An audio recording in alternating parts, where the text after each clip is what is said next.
Hello and welcome to Catholic Answers Live. I'm Cy Kellett, your host. Great program for you today. Second hour, Jimmy Akin will be here and we'll do open forum. This hour, Trent Horn, and we're going to do tips for defending the faith. So try to beat that. Trent Horn followed by Jimmy Akin. That's like the Rolling Stones followed by the Beatles. Hi, Trent Horn. Who? Who are you talking about? Come on now. Don't act like you're so young you don't even know who those bands are. I watched a Beatles documentary over the weekend, as millions of it. So that's just in my mind. I watched some documentaries on the Ancient History Channel as well, Cy. So I mean, it's not was ancient that before, history. Was that before or after the pyramids? No, I'm just messing with you. I'm messing with you because we were having a discussion about the Beatles slightly before the show came on. Honestly, I think the first time I was introduced to the Beatles was when Paul McCartney guest starred on The Simpsons when I was 8. And I was like, who's this guy? And he teaches Lisa how to be a vegetarian. That's funny. That's funny. I'm like, I got to learn more about these people. It's funny now as an adult, when you go back and watch The Simpsons, you're like, wow, a lot lot of that went straight over my head. And it's a good thing, too. If you're a kid and it doesn't go straight over your head, something is wrong in that family. Something's a bit much, but all right. I got to tell people what tips for defending the faith is. So do it. If you're familiar with the Christian faith, you're familiar with the Catholic faith, and there's something that you need defended to you, you're welcome to call. Like, I don't get why Catholics believe this or that.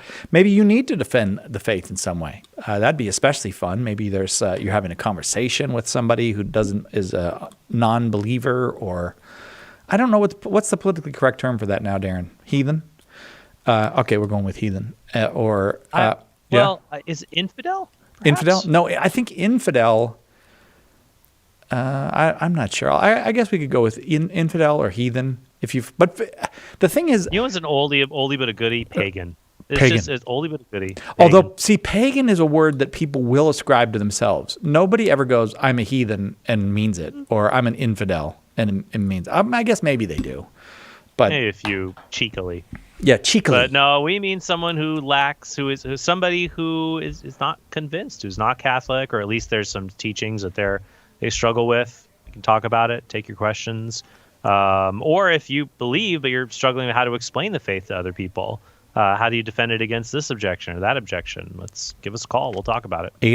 888-318-7884 is the number. 888-318-7884. I could not remember what day it is before coming into the studio. Because of that 4-day weekend, I was like, now which way did that week? I was so confused. But it's Monday, right? It's an actual Monday today. It's an actual Monday.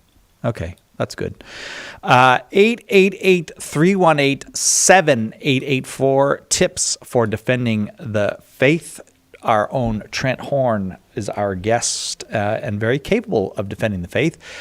Trent started out as an apologist, explaining and defending the idea that life should be protected in all of its stages. He was a pro-life person who did all kinds of things to help others come to the pro-life position. He then became an apologist for the Catholic faith, and that's where his bread is buttered these days. He's the author of, oh my goodness, so many books, including Why We're Catholic, including Persuasive Pro-Life, including Answering Atheism, and the list goes on and on and on and on. So you are welcome to call if you'd like a tip for defending the faith. 888-318-7884. 888-318-7884. I'll just tell you this, Trent, because this put me in the mind of it, and I want to get your take on this.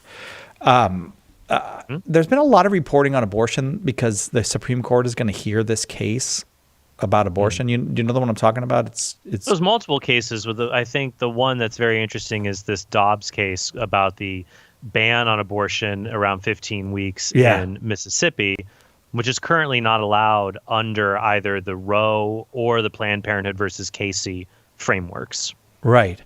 And I heard the strangest thing, or I read this thing in an article about that. Do you know that the majority of Americans would ban abortion after 3 months? That doesn't surprise me at all. In fact, a lot of liberal democracies in Europe, those are their laws as well. Abortion is basically illegal after the first trimester.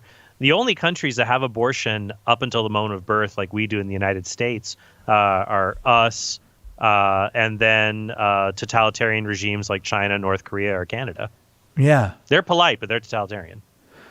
Right. That's not good company. When it's just not good company to be in. I mean, I'd be happy to be in the company of the Chinese people or the North Korean people, but not their governments. I don't want to live under those governments. Well, yeah, and I mean, it's astounding, really. Now, it's hard. People will say, well, the law doesn't really do that. It says you can ban it for health reasons after 24 weeks. But the problem is you have to leave an exception, and the exception clause is so vague, it can be opened up to almost anything, really. Yeah. If there's a doctor willing to do it, he'll find a reason. Now, there's not a lot of doctors who will, but there are some diehards who do. I mean, I've done the math before. I mean, there was a point, the numbers have changed a bit, but there was a point when there were more human beings dying from late-term abortion than dying from gun-inflicted homicides in this country. Really? So if you think gun violence, yeah, well, 1%. It was back when there's 1.2 million abortions. Now it's gone down, I think, about 850,000. So if it's still 1%, the numbers keep changing. If it's 1%, that'd be, let's say, 8,000. Gun-related homicides, last time I checked, they were around like 12, maybe. Wow. Now, gun fatalities, a lot of those are suicides or accidents. But homicides, I think there's somewhere between 10 and 12,000. But that's just late-term abortion is on par with gun-related homicides in this country. And everybody knows what late-term abortion is. Weeks. Yeah, like nobody. I'm talking third trimester. Yeah, I don't think anybody's fooled. I can understand not understanding the science or just being kind of browbeaten into believing that early term. But everybody knows what late-term abortion is. Everybody knows. Like you look at a baby who's 20 weeks or 22 weeks of development. Well, what's remarkable, Si, with these late-term abortions is that it requires more medical intervention to do an abortion than just to deliver the child via an emergency C-section. So it's not about just ending the pregnancy. No. It's about ensuring the death of the child. Like you're essentially, what they do in these late-term abortions is they start the process of labor. It takes about 2 days to artificially do that, and then inject the child with poison, and then the child's delivered stillborn. Oh, Lord. And Lord have mercy. Lord have mercy. But that's why we have to maintain our composure, but also graciously and assertively tell people this is happening. Why are we doing this? Right. And never stop charitably sharing the message. Do you have any bet one way or the other on whether the Supreme Court will overturn Roe v. Wade? Or do you just not know? You just leave it in their hands and you don't know what they're going to do?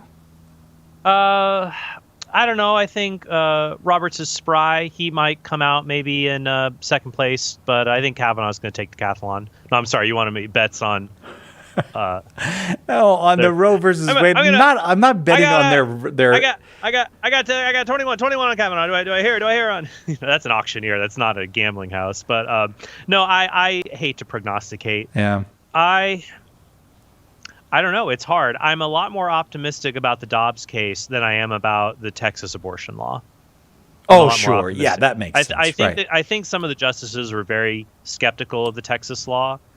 But I think they might be more open to what Mississippi is trying to do, and just to say, well, the state considers it in their interest, and this is important, and we're going to allow that. So I'm optimistic, but I ultimately, it's hard, Si. I'll give you a quick rant, then we'll go to a break. I love it. Give me a quick rant. But you'll hear people say, "Why do you care who's in the Supreme Court? They haven't accomplished anything. Abortion is still legal. You've been bamboozled to care about the Supreme Court as a pro-lifer." That's not true, because even if they didn't make abortion illegal, the fact of the matter is it's not a choice between making it illegal or nothing. The problem is if you get the wrong people in the court, and some people on the bench are the wrong people for that job, sure.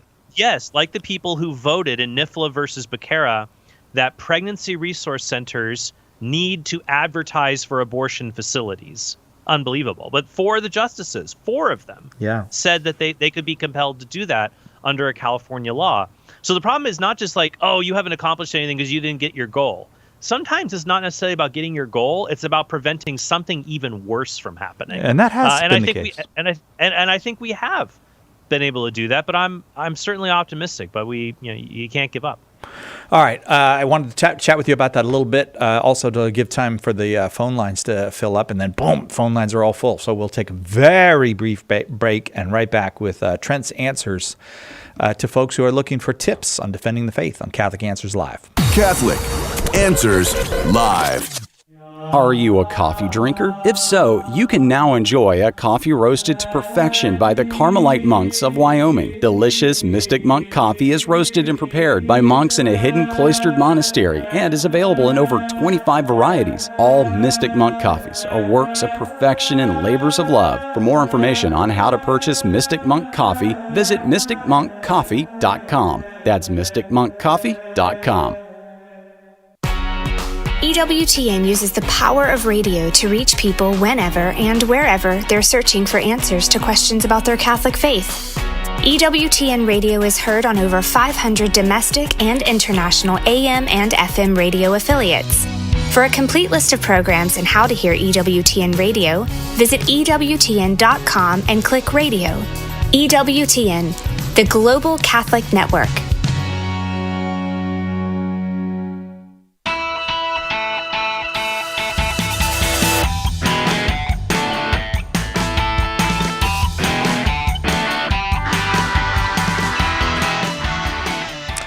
All right, welcome back.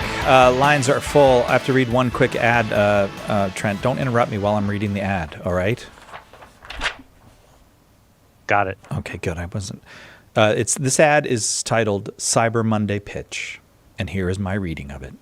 At shop.catholic.com, we want you to know that our number one goal is getting great Catholic resources into your hands at affordable prices. Here are 2 ways we're doing that on Cyber Monday.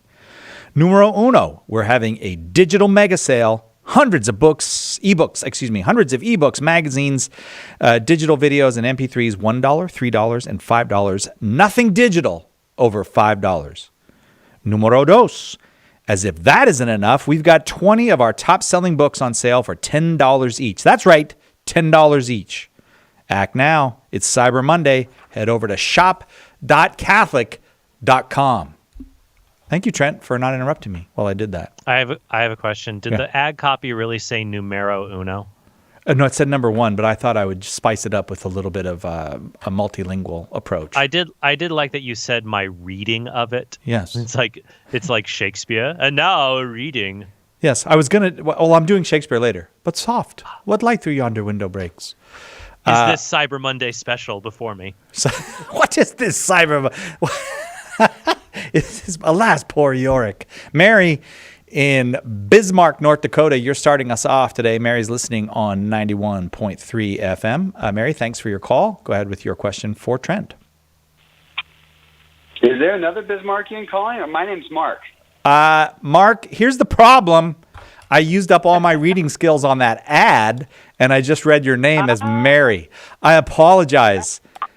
That's okay, not a problem. It's close anyways. It's only one letter off. Yes, thank you for your mercy. Hey, so I had a question. So I have a friend who's a Protestant pastor, and we kind of go back and forth on different subjects about the faith. And recently we've been discussing Purgatory. Sure. And so we've discussed it. I've talked to him about Matthew 12, Matthew 5, 1 Corinthians, 2 Timothy, Maccabees, wisdom, all these different points of the Bible, and the fathers of the church and everything, and nothing really seems. He basically just straight up rejects any translation translation that I bring forward to him, or any interpretation of those Bible scriptures. And I was just trying to see if there's some way that I could maybe put it to him more clearly or something, because he always says that basically purgatory is taken away from the salvific act of Christ on the cross. Okay, I think I would ask him, how does God cleansing me of sin or an attachment to sin after death, how does that take away from Christ, what Christ did on the cross? I guess that's what I would ask him. Because, I mean, this kind of goes a lot to discussions that we might have with a Protestant who, there'll be a conflation between justification and sanctification. And just this idea that, well, our salvation, what's hard is that we can affirm some things that are said, like our salvation was obtained on the cross. And I would say, yes, it absolutely was. But how is that applied to our souls? And I say, well, when you get saved, when you make an act of faith in Jesus, it's applied to you then, or shortly before you make the act of faith, if you're a Calvinist and believe in free will, that's a whole different subject. But they'll say there and then nothing after that. But that's not what Scripture seems to teach. So I think you could just ask him, well, will God ever cleanse me of sin or purify me or change me at all, at least in this life after I make an act of faith? Because, does that happen even in this life? You say, well, what happens if I mess up? I sin, right? James 3:2, we all stumble in many small ways. Or what if I commit a really big sin? Like if you commit a really bad sin, would you, like adultery or something, would you ask God for forgiveness? What would happen if you did not ask God for forgiveness? I think posing these questions in a practical way can say, well, no, God does the salvation accomplished for us by Christ on the cross. It's applied to us, not just in a single moment in our lives. A passage that I like that talks a little bit about this, and this would deal with also confession and mortal sin, would be Hebrews chapter 10. In Hebrews chapter 10, verse 26, it says, "For if we sin deliberately after receiving the knowledge of the truth, there no longer remains a sacrifice for sins, but a fearful prospect of judgment." So I guess I would just put it to him very plainly, how does it take away what Christ did on the cross if it is Christ himself who is cleansing me of sin and the attachment to sin after I die? There's another way you could put it, say, look, I sin in this life. Even if you're saved, you sin. And you want to sin. You have an attachment to it in some cases. But when I get to heaven, I'm not going to do that. Well, what's going to be different? What's going to be different about me? It seems like I'll be cleansed of that. I'll be purified of that. That's the essence of purgatory. Also, it doesn't take into account how even though we can be forgiven of sin, we can still suffer the punishment of sin. Like God forgave David for adultery and murder, but he still punished David by causing the death of his firstborn child. Hebrews chapter 12 talks about discipline, a father who disciplines us, that God will discipline us even if we are saved. So what I'd like to do is I'd like to send you two resources to help you on the issue of purgatory. One, we'll get your email address. I will send you an electronic copy of my book, The Case for Catholicism, which has a lot on purgatory in it. The other book I'd like to send you, we could send you a paper copy of this, is my colleague Carlo Broussard's new book on purgatory. And it is called, I'm going to say Purgatory is for Real. Correct. Purgatory is for Real. Subtitle I cannot read. Good news about the afterlife for those who aren't perfect yet. So I would like to send you my book, Case for Catholicism, and Carlo has an entire book just on purgatory. You could read it, then give it to your friend to read, see what he thinks. Purgatory is for real.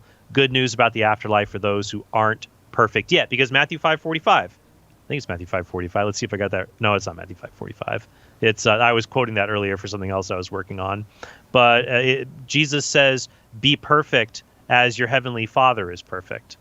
So we're on a journey towards that. It's Matthew 5:48. I was off by 3 verses. So that's what purgatory serves, to ultimately perfect us to reach that end. So I'd like to send you those two resources, Mark. Was that at least a helpful start? Yeah. Well, thank you very much. I really appreciate that a lot. Thank you for the books.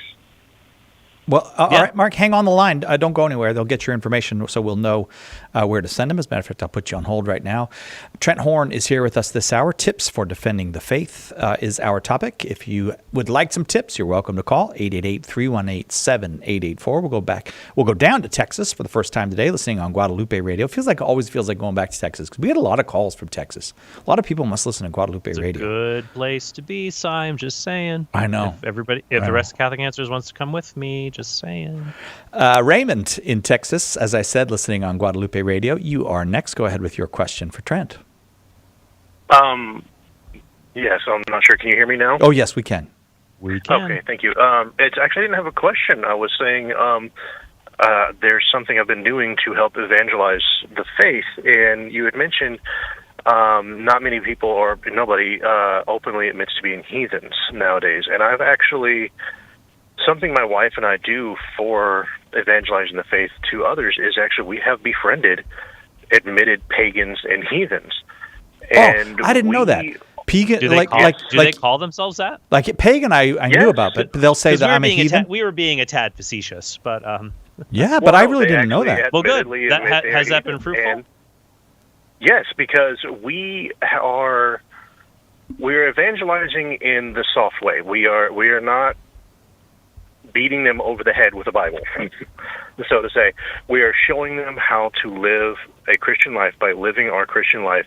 And when they go, well, why does everything seem to work out for you guys so much? Why are we having so many problems, and why is everything so easy for you? And we simply say it's because the Lord is watching over us. He's protecting us. And by doing that, they're sitting here saying, okay, well, you're calm in this situation, and you know what to do, and it's because I believe in God, and He will take care of it. You know, that's God great. And wow. I would say that's a good example of pre-evangelization, of letting the fruit of your life, the light of, like Jesus says, let your light shine forth to others. That's beautiful to attract people. So I would say that's great, and more of us should do that and follow the example you've set here. So I think what's great is you do that, people are interested, like, wow, what is it that you have? It's so fascinating. And then to ask them, well, it's my relationship with Jesus Christ through the church He founded. What do you think of that? What relationship, if any, with Jesus do you have? And then we can have that dialogue between each other. Not a dialogue merely to sing Kumbaya, but a real back and forth on where we agree, where we disagree, and walking more to the truth. So, what do you think? Thank you for calling.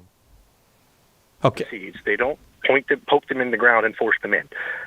No, isn't that right? Isn't that right? Yeah. It's a journey to walk with people. Yeah. So that's a beautiful one. Thank you very much, Raymond. Appreciate that.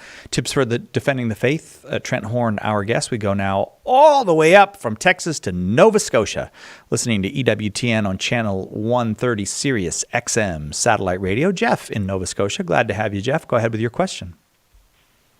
Hi. I consider myself a Christian. Okay. I was just curious. I was hearing you say about the definition between heathen and, pagan and Catholic. Yeah, which I'm regretting now. Does that class me as a heathen, or? Wait, before Trent answers, I just want to let you know about that. Father Hugh explained this to me once. The actual word heathen comes from the same root as heath. And so a heathen was somebody who lived out of the city, out in the open country, out in the hinterlands. So the original meaning of the word heathen is kind of, in the cities, people were more educated and they had Christianity. Out in the countryside, people were tended to be less educated and they had the earlier religions, the pre-Christian religions. So that's kind of the root of it. So in Nova Scotia, you're probably a heathen. I mean, there's a lot of open country out there. Jeff, we're just having a little fun with you. Words do change in their meaning over time, and pagan has a similar meaning: country dweller, rural dweller, who in the early church tended to believe in the gods of Germanic tribes or ancient Greek or Roman deities instead of the God of Judaism or Christianity. So what I would say, when we were saying that, we were being a little cheeky. But as a Christian, if you're validly baptized, you would have a communion, though an imperfect one, with the church Jesus Christ established. And so as Catholics, we would desire for you to be in full communion with a church that goes all the way back to Jesus, to be able to receive him in the sacraments like the Eucharist, to be able to obtain forgiveness of sins, going to confession, to be in full communion with the church that goes all the way back to him. And that's our desire, is to share the message of that with others. I've been considering Catholicism. It's just, I don't know a whole lot about it. And I listen to your radio like every day. Wow. So, Trent, he's in Canada, but could we send Jeff, him? Yes. Jeff, what I would like to do is let's get your email address. I will send you 2 books. One is an easy read. The other is a little heavier, but good. So one is a book I wrote called Why We're Catholic. I wrote it for anybody, 8th grade reading level or above. Just anybody, anywhere can read it and learn, hey, here's why we're Catholic. Here's what we believe. Here's why we believe it. Why We're Catholic. I'll email it to you because it's very hard to send books up to Canada or send them internationally. The other book is The Case for Catholicism. It goes a bit deeper, but I think you'll like it. Give us your email address, say on the line. I will get you both of those books. And thanks for calling. Jeff, we were kind of goofing around, but did we answer your question? Yes, you did. Okay, good. As long as we answered it. We'll be right back then with more tips for defending the faith with Trent Horn on Catholic Answers Live right after this.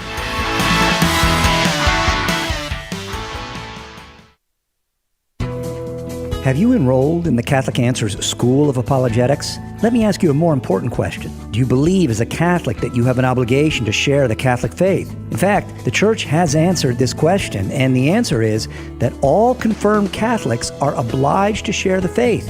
It's actually in canon law. Catholic Answers is here to help you fulfill that obligation. Our School of Apologetics courses will equip you to help all the people you come in contact with understand what the Church teaches and why. A great place to start is with all the Catholics in your life.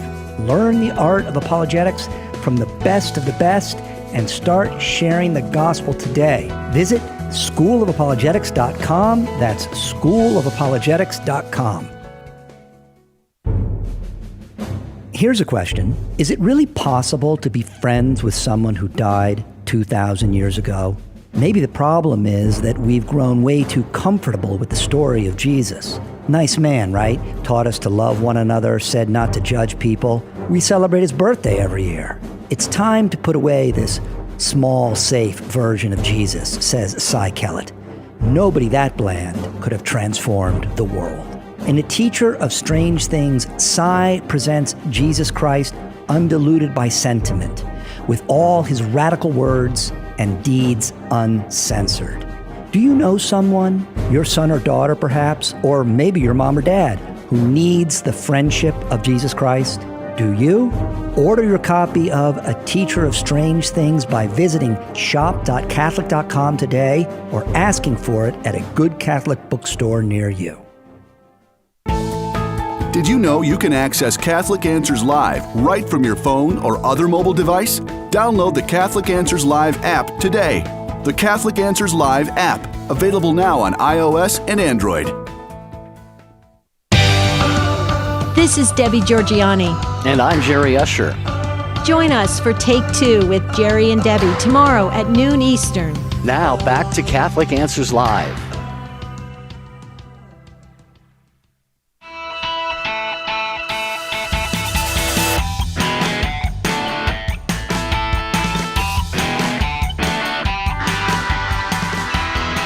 Welcome back. Catholic Answers Live. Trent Horn, our guest this hour. Next hour, Jimmy Akin. This hour, our topic, tips for defending the faith. I have made a mental note. I hope you have as well, Trent. No more joking about the word heathen on this program. I will not do that. It is anathema. All right. Very good. All right. As long as you know, that's a new rule. Cynthia in Houston, listening on EWTN. You are up next. Glad you called. Go ahead with your Trent for question. Hi, thanks so much for having me. We're glad to have you. So just briefly, we have about half our family is Protestant, and whenever we're together, we talk about faith a lot. And recently, the question was posed, can a non-Catholic go to heaven? So we talked about the catechism. We told them that really God's the only being who can know what state the person's soul is in when they pass away, and he has mercy. We talked about the sacraments and graces, but I don't know if it hit home, and I don't know if it was a clear enough answer, so I'm punting the question to Trent Horn. All right, Trent? Sure. Yeah, and what I would say is that God gave us the way to be saved. He gave us sacraments. He gave us visible signs of the invisible communication of his sanctifying grace, the thing that we need to go to heaven. That is his plan. That's what he gave us. He gave us baptism. He gave us the Eucharist. He gave us the sacrament of confession. To know that these are the ways to eternal life that God has given us And to turn one's back on them knowingly is to imperil one's soul. But God is also merciful. He understands that people, not everyone has been given the same gifts. So even in the letter, which one is it? I think it's like Timothy Paul's letter to Timothy talks about the perils of being a teacher. More is expected of you. The more you know, the more you're expected. So if there are people who do not know through no fault of their own about God, about his revelation in Christ, the revelation in the church, God will take that into account. And so it is possible, they can be saved if they are still pursuing God, pursuing after the truth, and genuinely seeking him, and there is an ignorance that they cannot overcome. Not merely an ignorance as, well, I don't feel like reading about that or hearing about it. It puts a cramp in my day. No, it has to be that there is just something psychological or geographical that has really prevented them from learning the truth and being able to accept that. So I cover this a little in my book, Why We're Catholic. I'll send you a copy of the book, Why We're Catholic. You could give it to your friends, because at the end I talk about why we believe in heaven. It's possible to go there even if you're not Catholic. But why would we? Because the problem is people will say, yeah, but Trent, if it's possible to go, why would we evangelize? People will just say no. Yeah, but it doesn't mean that they're guaranteed. Possibility is not probability. So I use an analogy in my book of crossing a frozen river and it's shrouded in fog. You might make it across. You might. But if I know there's a bridge that will safely take you across, why would I not tell you about it? Because there's a possibility you can get across another way. And of course, ultimately, and the analogy breaks down, because any way to heaven is going to be through Christ, whether you know it or not. Buddha can't get you there. Muhammad can't get you there. Oprah can't get you there. Only Christ gets you there. You may know it or you might not know it. But so it's a bare possibility you get there following the truth, not realizing you're following Christ. But more, you can have this moral certainty of being saved through the sacraments that God gave us. So that's what I would probably share with them. And if you stay on the line, I'll give you a copy of Why We're Catholic, and you could share that with them. And it's got a little bit in there as well, if that would be helpful for you. Yeah, that'd be great. Thanks so much. Cynthia, thank you very, very much. Tips for defending the faith this hour with Trent Horn. Our number, 888-318-7884. Let's go to Neil right here in California, in Santa Clara, California, watching on YouTube. Neil, we're glad you're here. Hang on, let me get the right button. Go ahead. Well, I was almost on it. Go ahead, Neil, with your question for Trent. Oh, yeah. Hi. I was just wondering, how can I have a meaningful conversation with anti-Catholic fundamentalists? Yeah. For example, in which we acknowledge, listen, and understand what we're trying to say.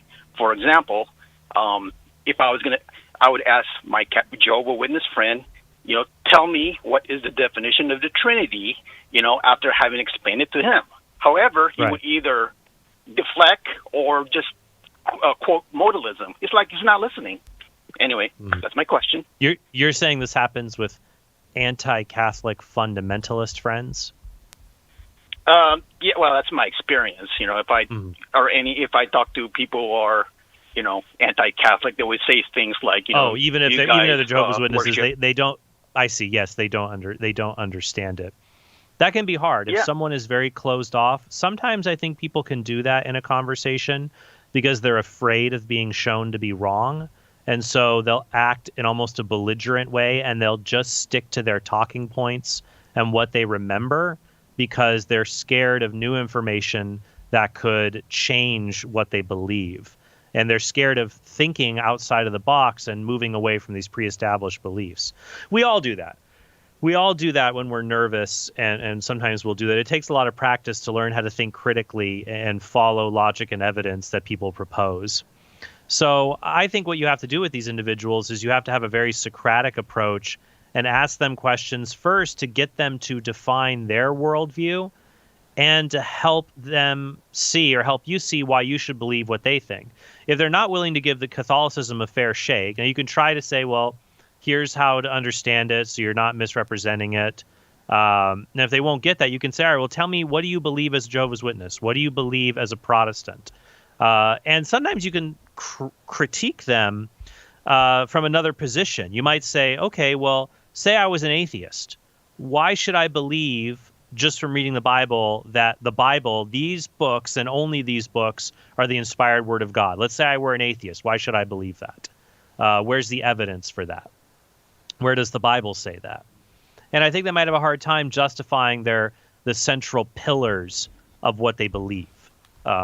So I think what's important is before we can share the good news with people, to say, here's the good news of Jesus Christ, the good news of the Catholic Church that he gave us, before people are receptive to good news, they have to be shaken a little. You have to see the bad news first, right? Nobody's going to care that Jesus Christ takes away sin if you don't think sin is a big deal. If you think, who cares? Sin every Saturday, Friday, Saturday, who cares? The good news of Jesus Christ, it's not good news. It's nothing if you don't believe the bad news. That's why in the early church, we were talking about pagans and heathens earlier. I broke the rule, and I'm sorry, Cy. But you had among ancient non-believers, they understood evil, sin. They understood doing evil was a bad thing, and death was a gloomy underworld you didn't want to go to. They were ingrained with bad news, and so they were receptive to good news. Nowadays, a lot of people don't see it that way. So I think you have to do is ask your fundamentalist friends, your anti-Catholic friends, what do you believe? Why do you think that?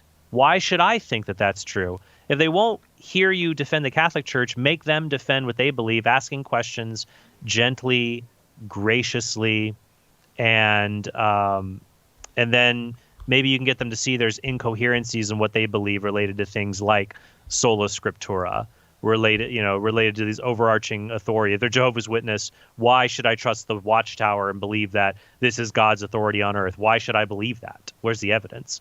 And put them to defend what they believe, try to show there's inconsistencies, and then offer an explanation of Catholicism once they've kind of thought a little bit more about what they believe, and really ask them challenge questions, tough questions to show there's inconsistencies there. And it takes practice, and it takes time to do that. But Neil, I hope that is a helpful reply. Is that a good start at least? Yeah, that's good, helpful. And I think the two examples is when you had that conversation with the ex-band member who lost his faith, Christian guy. That was great. Oh yeah, John Steingart. And also Robert Barron. Yeah, that was excellent. And also Bishop Barron when he talked to Alex O'Connor. Those are excellent. I can watch those again and learn the techniques. Yeah, it's being gentle, asking questions. I think that's very important to be able to engage people. And that is a great dialogue. My Council of Trent podcast, if everyone's listening, definitely check that out. You can find it on YouTube, The Council of Trent, also on Apple, iTunes, Google Play, The Council of Trent, COUNSCL. That's from last month, my dialogue with the former front leader of Hawk Nelson, John Steingart, 2 hours on why he's not Christian, and he actually had some really interesting things to say about Catholicism. If you haven't listened, listen. I won't spoil the surprise, but check that out at Council of Trent. And then, Bishop Barron's dialogue with Alex O'Connor is a really good one as well. But thank you, Neil, so much for calling in. I hope that's a good start, and grateful for your call. Lots of folks on the line, and we'll get to them right after this break. Hey, it's Cyber Monday, and everything's on sale over at shop.catholic.com. Some really good sales. You can get a copy of either of the following two books for just $10 a copy right now. Just if you don't have to buy in bulk or anything, just want to buy one copy of Trent Horn's book, Why We're Catholic, $10 right now today at shop.catholic.com. And my book, A Teacher of Strange Things, Who Jesus Was, What He Taught, and Why People Still Follow Him, $10 at shop.catholic.com. Head over there right now. All kinds of deals going on for Cyber Monday. Let us help you with your question today on Catholic Answers Live. Underwriting for Catholic Answers Live is provided by Real Estate for Life. Real Estate for Life connects homebuyers and sellers to real estate agents while supporting pro-life organizations. On the web at realestateforlife.org. EWTN is seeking a dynamic producer to join the EWTN radio team in Irondale, Alabama. The right candidate will be a passionate, multi-skilled, talented professional who can manage and direct all aspects of producing world-class programming and play a part in Mother Angelica's mission of evangelization. If this is you or someone you may know, email a resume and cover letter, including salary requirements, to humanresources@ewtn.com. We have a big problem. Our culture is dying, and souls are in danger of being lost. The answer is conversion to Jesus Christ in His church. St. Paul Street Evangelization is a Catholic organization, and we have hundreds of teams spreading the good news throughout the country. But we need your help. The harvest is great, but the laborers are few. Find out more and get involved today at streetevangelization.com. That's streetevangelization.com.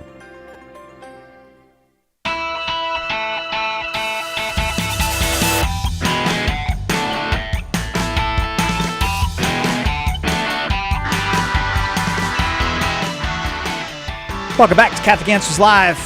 I am Cy Kellett, your host. Our guest this hour, Trent Horn. Next hour, Jimmy Akin. And your calls, welcome. 888-31-TRUTH. I think we're going to go to, we have to go up to Toronto, Canada. Yoakum in Toronto, Canada, watching on YouTube. You are next. Go ahead, Yoakum, with your question for Trent. Hi, Trent. Can you hear me? Yes. Yes.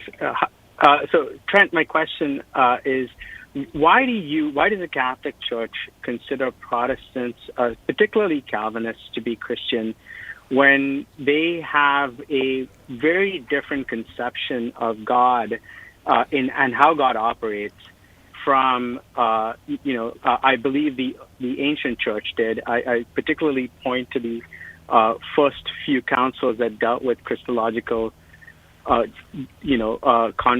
controversies, and was willing to, anathematize people for very small differences. How can, and I'm Orthodox, I'm not Catholic, but why do you think the Catholic Church has become ecumenical to the point where it's willing to accept people with such a different conception of God as worshiping the same God as we do? Well, so this becomes, the phrase worshiping the same God can become a little ambiguous. And even before the Second Vatican Council, you have, like in the Catechism of Pope Pius X, a discussion about we're back to infidels and it says, no, but let me bring it up, actually. Catechism of St. Pius X, because this question comes up too when people talk about the part of the catechism that says, together with us worship the one true God, Muslims. Say, well, how could that be? Because that's even further than, at least Calvinists recognize that God is a Trinity. Muslims don't even do that. So in the Catechism of St. Pius X, this is decades before the Second Vatican Council. Some people are like, that's just Vatican II nonsense. Well, no. Here's what it says in the Catechism of St. Pius X, written first decade of the 20th century. Question number 12, who are infidels? And it says, actually, so Cy, here's your definition of an infidel. Mm-hmm. Infidels are those who have not been baptized and do not believe in Jesus Christ because they either believe in and worship false gods as idolaters do, so they're the idolaters, or though admitting one true God, they do not believe in the Messiah, neither has already come in the person of Jesus Christ, nor as to come, for instance, Mohammedans, aka Muslims. So I would say that people, even if they have incorrect theology, if they are understanding monotheism, traditional monotheism, they can be worshiping the one true God, even though they fail to correctly understand the nature of that God. Aquinas uses the example of an archer who aims at a target, and he's fuzzily aiming at it and shoots the arrow, but he does not have enough natural power to reach the target, but he's aimed at the right target.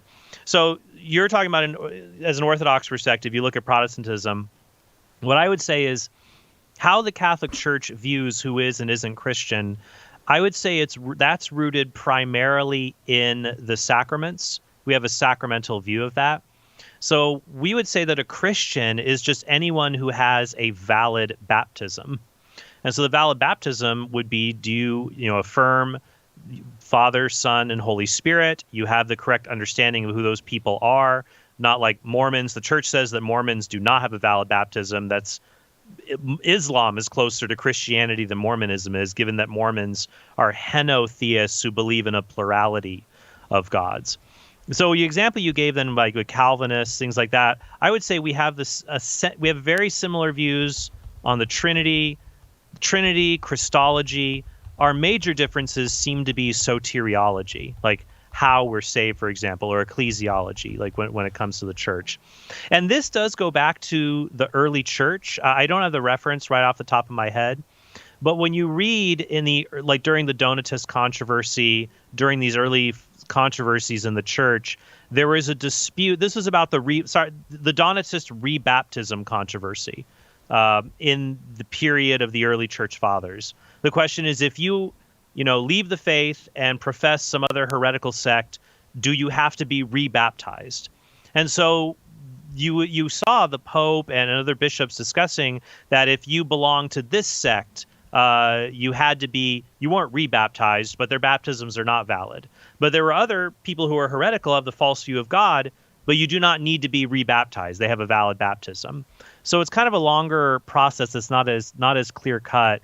But I would say that especially with Protestants, we're really, really close because we share these essential elements of the Trinity and Christology that bind us so closely together to recognize they have a valid baptism, which is interesting that you get from your perspective as an Orthodox, because I've heard different views from Orthodox actually on this question, because some Orthodox will say Catholics are Christians, and I've heard some more on the internet, which the internet, what are you going to do, right? Saying that Catholics have such a different view of God, Catholics and Protestants aren't even Christians. I don't know what camp you would fall into on that.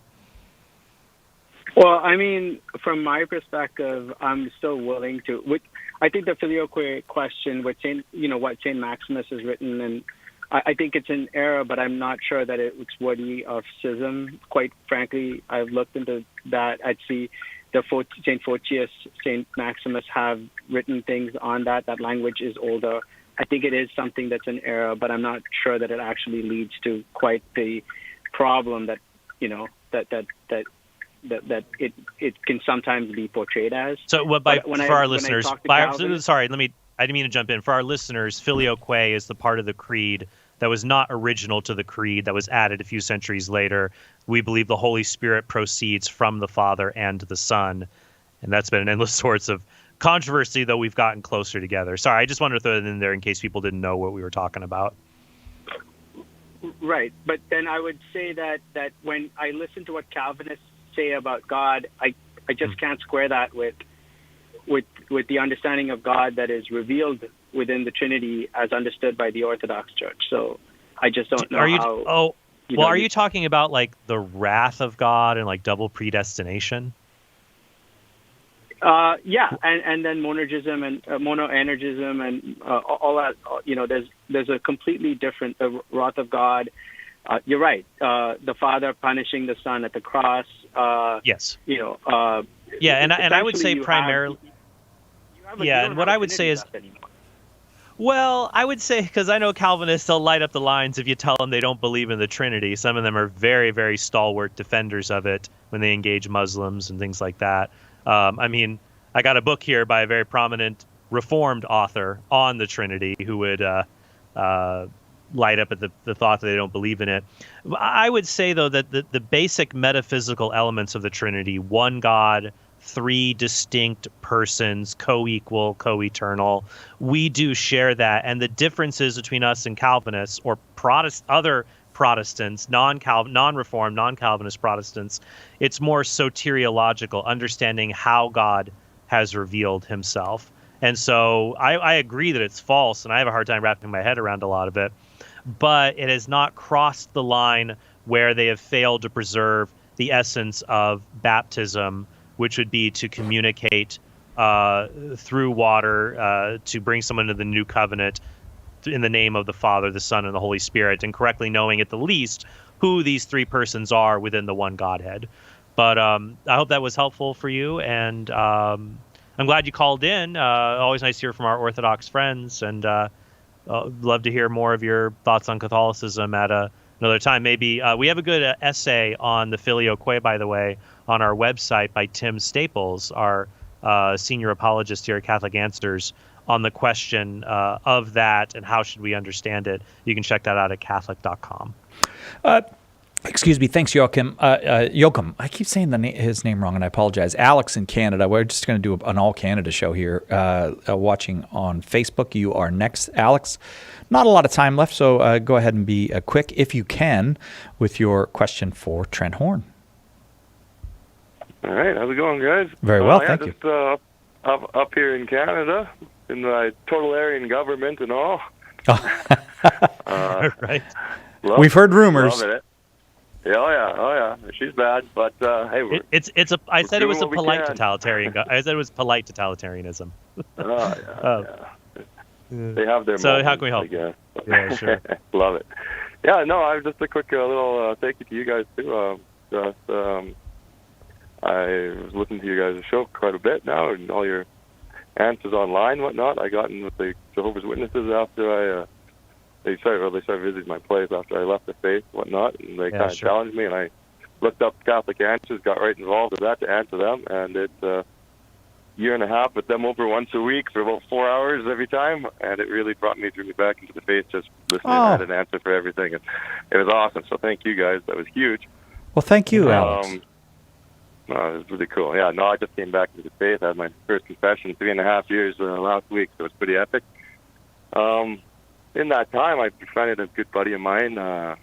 He's a Mormon background, so he left that at a young age, and he's went through a lot of abuse. He hated it. I don't know anything about Mormons, but it's kind of soured his look on religion in general. And his big thing, the Bible thumpers this, Bible thumpers that. And yep. No, I don't really know anything about Mormons or how to attract them to the faith, the Catholic faith, and, where he's coming from. Gotcha, Alex. If you guys have any tips on Mormons and how Well, yeah, let me offer you a few resources. First, stay on the line and give us your email. I'll send you a booklet. It's called 20 Answers Mormonism. I wrote a few years ago, and that will give you kind of a nice overview of Mormonism. And you could see, you could ask him, hey, did they teach you this kind of stuff? When he says he was a victim of abuse, you want to prod gently when you talk about that and ask, are you comfortable talking about this? You don't feel like pressured. You have to tell me things you don't want to. But you can point him towards resources for healing in that regard. If he says religious abuse, that can mean a lot of different things to different people. On the lighter end of the spectrum, some people just consider fundamentalist theology abusive, like young earth creationism, very strict views of God and morality. They can consider more conservative theology abusive, which I think can be a little hyperbolic. Because I've never met your friend, so I don't know exactly what he's gone through. So you have to ask questions to see what he means by these things. And then just to underscore that not every, just as not every atheist is a fundamentalist atheist who wants to persecute religious people, not every Christian is a fundamentalist Christian, and there's a wide variety out there. That's what attracted me to Catholicism, was that it was not cut from the same cloth as fundamentalism, which developed out of the reaction to mainstream Protestantism in the 1920s. But it could be something that satisfies the traditional definition of abuse. You could have suffered physical, emotional, spiritual, or sexual abuse. In that case, the person could be very hurting a lot, and you'd want to point them towards resources to address that hurt. It could be a counselor. I would recommend Catholic Counseling with Greg Popchak is a very good resource, Popcak, Greg Popchak. There's a book by Don Eden called My Peace I Give You, Healing Sexual Wounds with the Help of the Saints. That deals more with sexual abuse. So finding a good person to confide in. And then I would just remind them, look, abuse happens in all different things because we're human, we sin. We shouldn't let it define the things that we love. So, for example, a person could be a victim of abuse growing up in a family, but they shouldn't let that define them to say, look, I don't need family, I don't want to have kids, it's just all abusive. No, the people who do it wrong abuse, but you can have loving families, a loving marriage, and a healthy marriage in spite of being raised in an abusive home. And if you were tragically raised in an abusive faith, you can find hope and healing in the faith God gave us in the Catholic Church. Though I would definitely recommend healing and resources for those who've gone through that.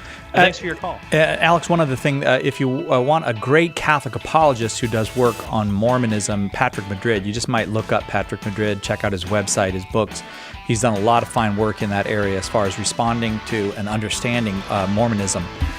Trent Horn, as always, a superstar. Thanks for doing the hour with us to get us started this week. Absolutely, Si. We'll see you soon, maybe in Texas. I don't know. I got to go to Texas sometime. Maybe I'll see you there. Right back with Open Forum, Jimmy Akin on Catholic Answers Live.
Welcome back. Catholic Answers Live. As promised, open forum with Jimmy Akin this hour. Your call welcome. I say your call welcome because there's one line open, 888-318-7884.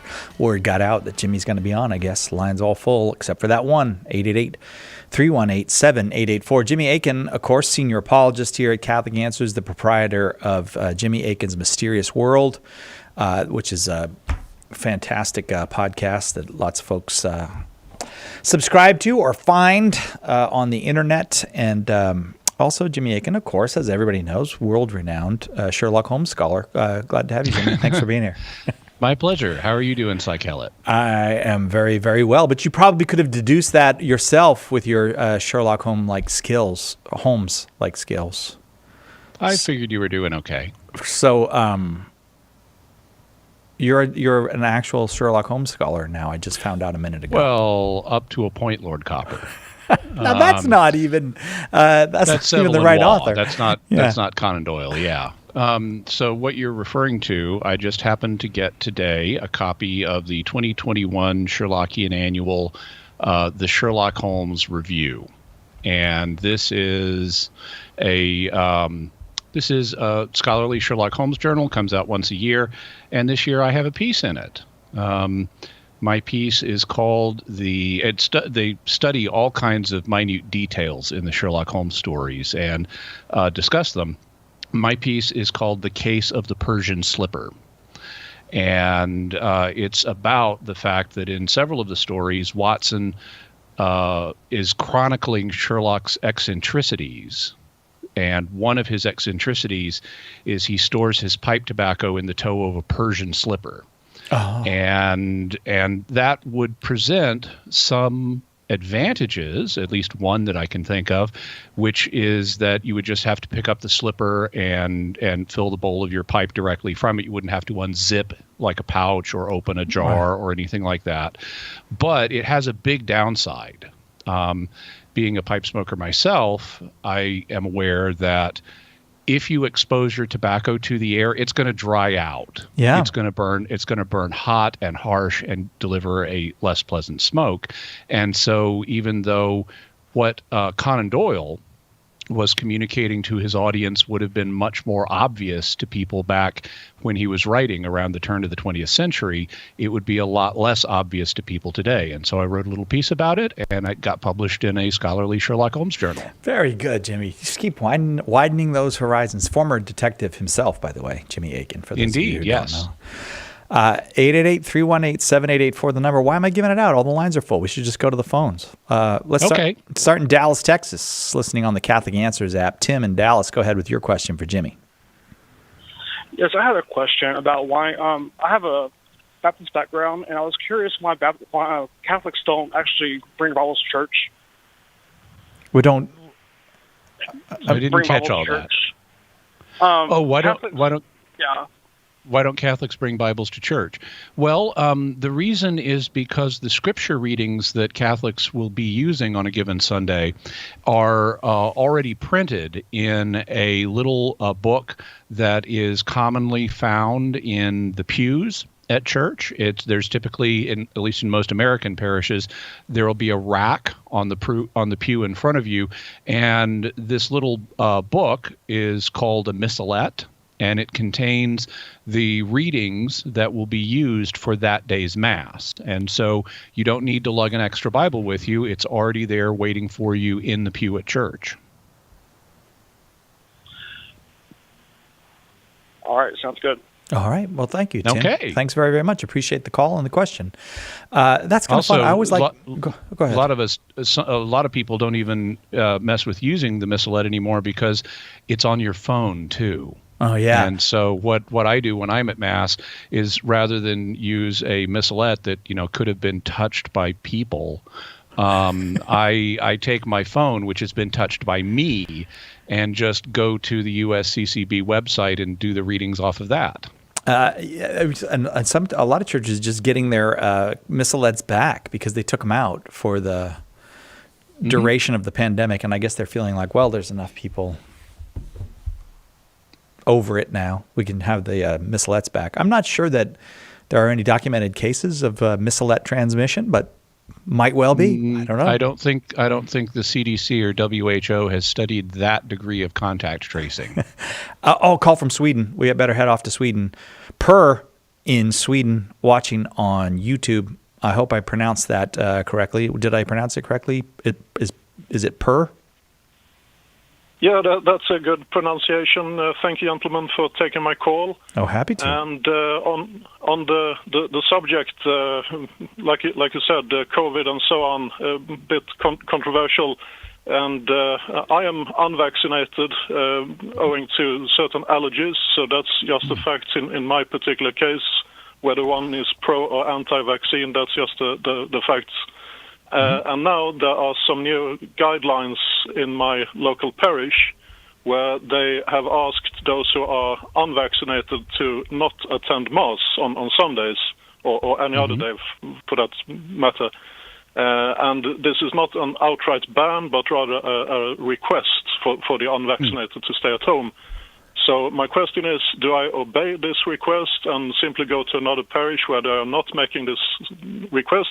Or do I ignore it and just attend Mass? Thank you.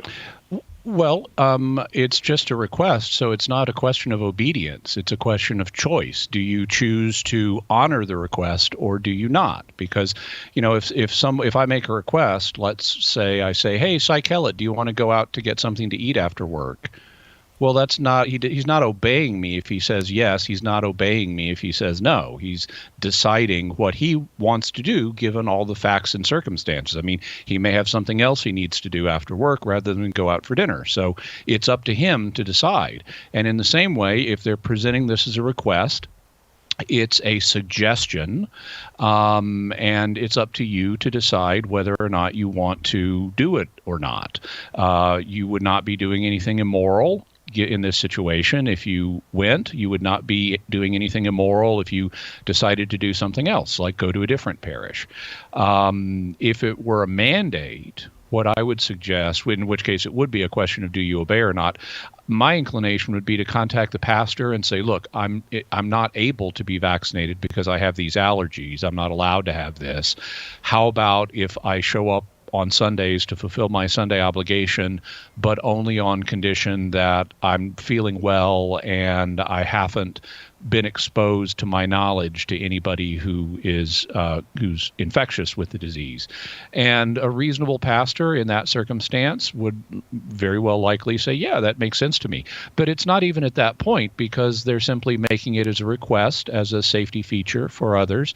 And I would say, as long as you are not feeling sick, and as long as you haven't been exposed, so far as you know, to anybody who could have infected you, then I would say it's entirely up to you to decide what is best in this situation. So I would say it's really up to you. And I think he's still there. Oh, yeah. Nice. Does that make sense to you, Per? Yeah, that's a perfect answer, and my conscience is clear. So, thank you very much, gentlemen. Very good. It's very, very nice getting a call from you. Thank you for joining us in the middle of the night in Sweden. Guten Nacht. You too. Bye-bye. Bye. He answered you back in English. All right. I slipped from Swedish into German there. It was the fact you mentioned it's night over there threw me. Here in America, I would say good Tag. I see. Yeah. All right. Let's go to Paul in New York, and we can speak English or New Yorkese, whatever you want to do. Paul, go ahead with your question for Jimmy. Oh, thank you. So my question is rather specific, so I'll try to generalize it as much as I can, but my main source of income is from my business, which basically is a website that provides access to another website through a different interface. But that website that I'm basing off of, YouTube, doesn't, in their terms of service, they don't want people to do this. However, what I'm doing is completely legal in the United States, no doubt about it, completely legal.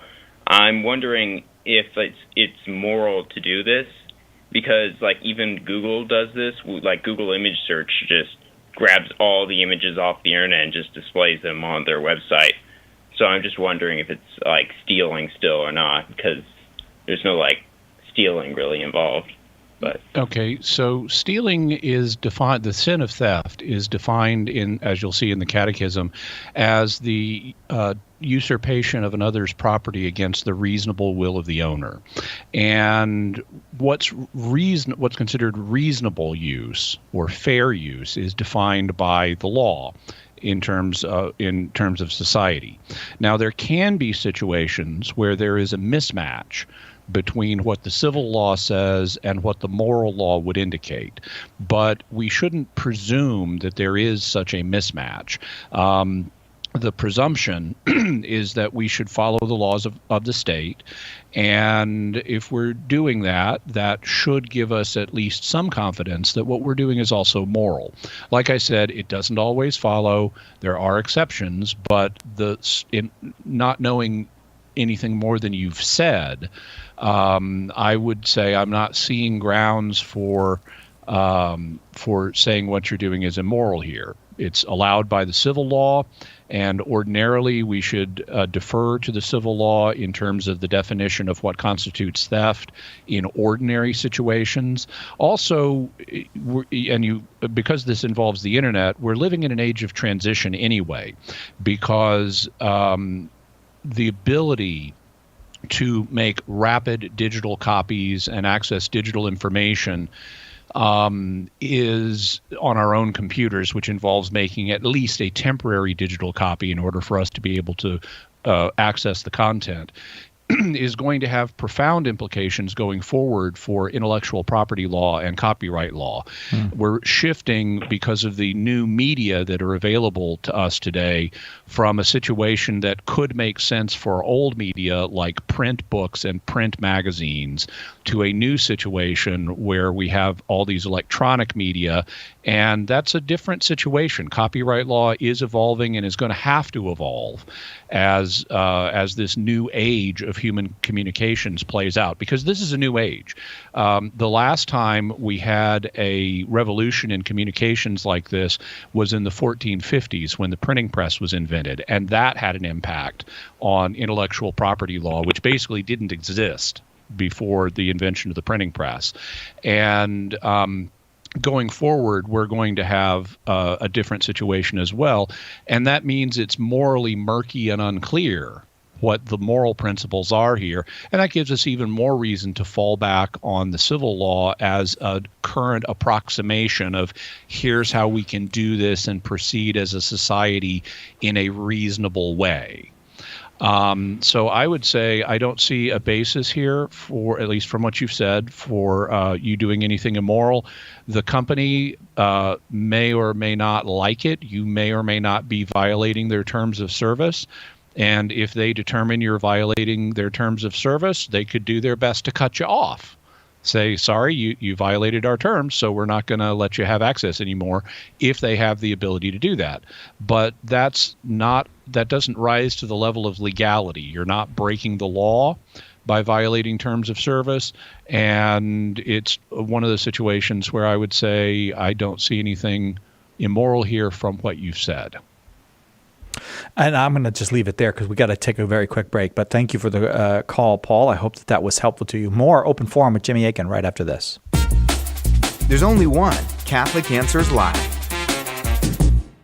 The Aquinas Writing Advantage program is part of Homeschool Connections' set of online courses for your Catholic homeschool. Homeschool Connections' website is homeschoolconnections.com. Okay, I've been a Catholic for 5 years.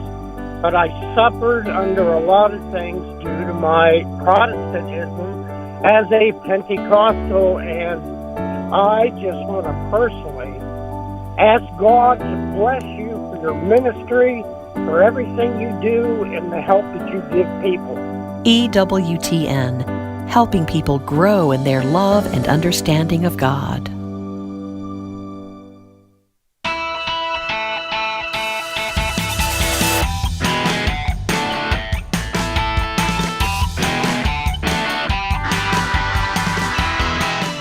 Welcome back.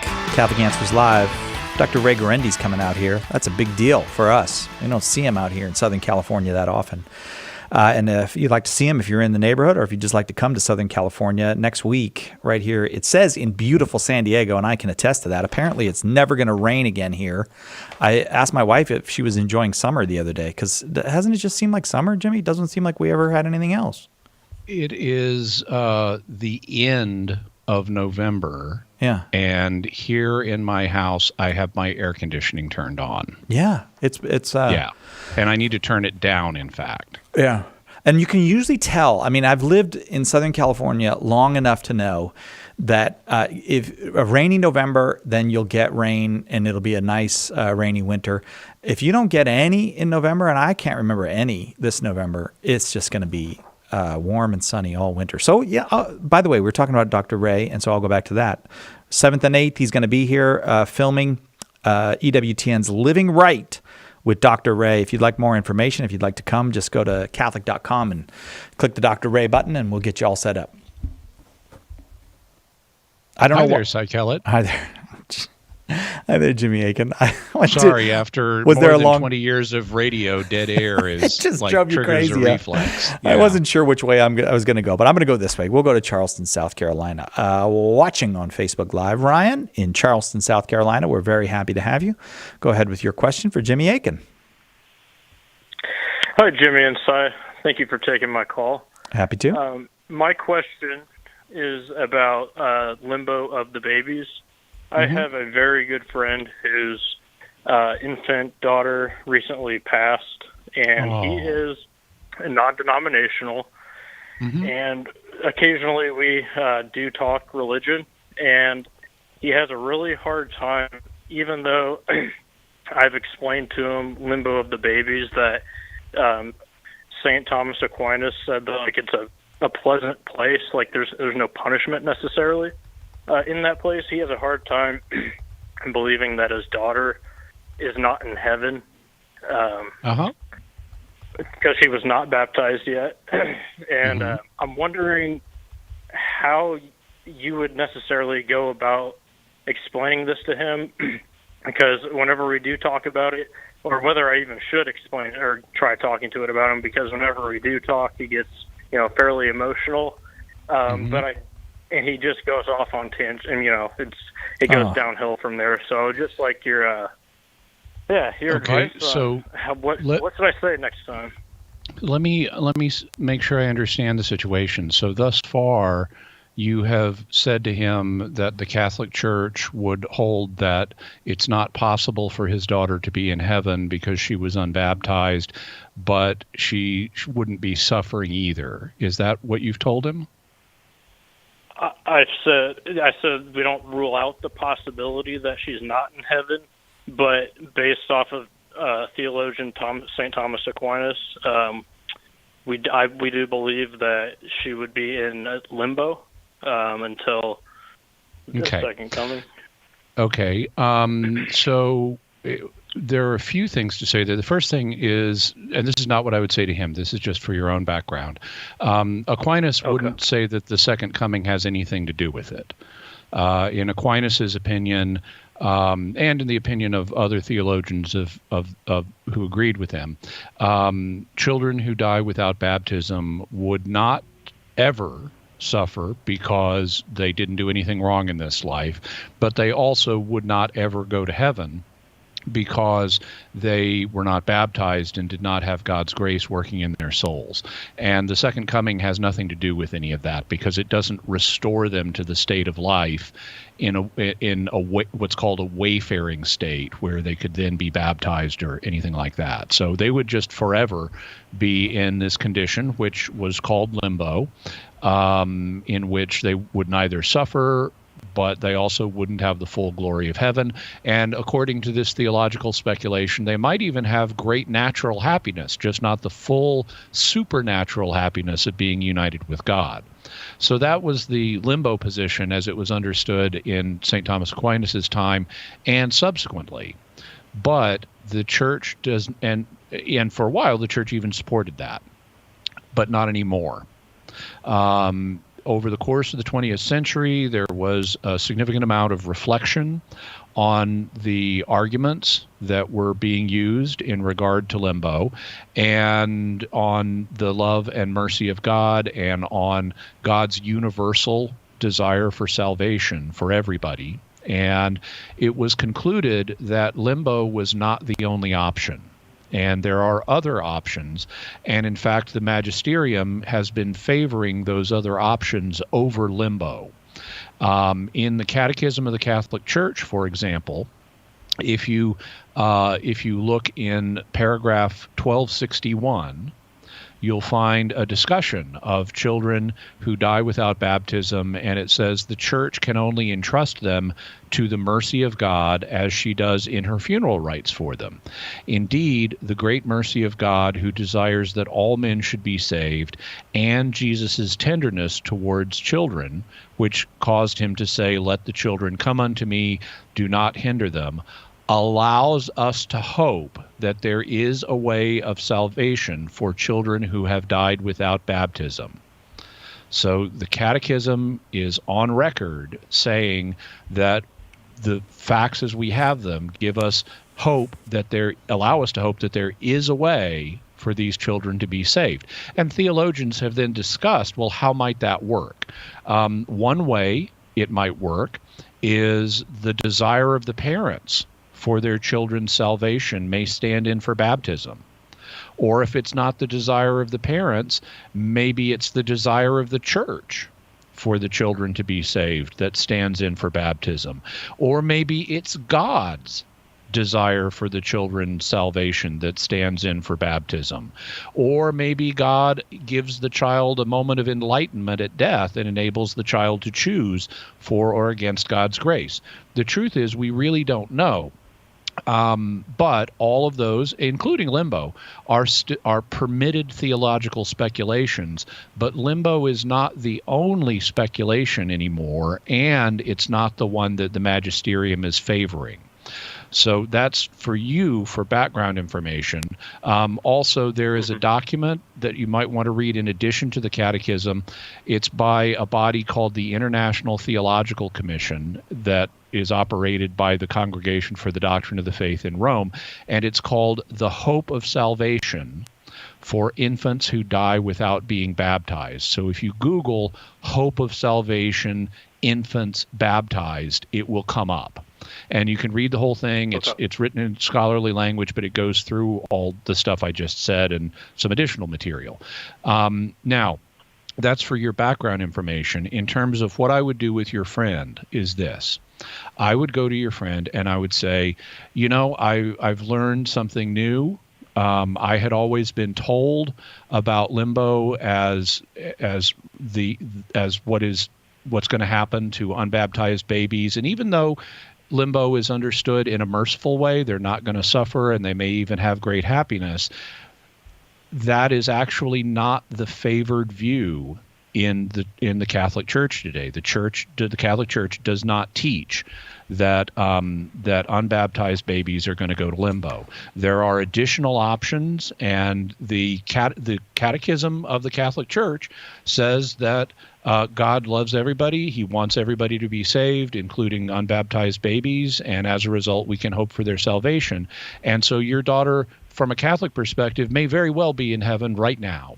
And I just want to comfort you with that, and I just wanted to let you know, I'm sorry if my previous discussions with you got you upset. It was not my intent. I was trying to be helpful based on the understanding I had at the time and what I'd always been told, but I've since done some more research and learned that actually the Church is hopeful and optimistic of the salvation of children in this situation, and I wanted to share that hope with you. Okay. Ryan? Okay. Thank you very much. Thank you, Ryan. God bless you. Appreciate the call and the question. I don't know what's up with us, but we are killing it in Sweden today. Up next is Irvin in Sweden, listening on the Station of the Cross app. Irvin, you there with us? Yeah. All right. Go ahead with your question for Jimmy. Let's do it like a Catholic Answers quiz night question. So. Oh, have you listened to the quiz? Has the quiz made it to Sweden? Yes, it has. Oh, I'm so proud right now, Irvin. Thank you. Dude, we're global. I know we are global. I like this. I like the spirit of this, and that means I'm going to ask you my question that I always want to ask all Swedish people, but sometimes I don't ask them. But I'll ask that after. Is this going to be about the Swedish chef? Yeah, I always want to ask them how they feel about the Swedish chef. I just don't want them to be hurt by the Muppets. Irvin? You've asked me that question before. Oh, I've asked you that before. All right, and you were okay with the Swedish chef? The Swedish chef? You were okay with him? All right, Irvin, guess what? Yeah. I've wasted so much of your time. I now have to go to the break. Will you hold your quiz question for Jimmy till after the break? Sure, why not? All right. You didn't sound very happy about it. I'm sorry about that. We'll be right back. Yeah. No. I can tell when a Swedish person is hurt. I have Swedish spidey senses. All right, we're going to take a very quick break, and we will be right back with Irvin from Sweden's quiz question for Jimmy Akin on Catholic Answers Live.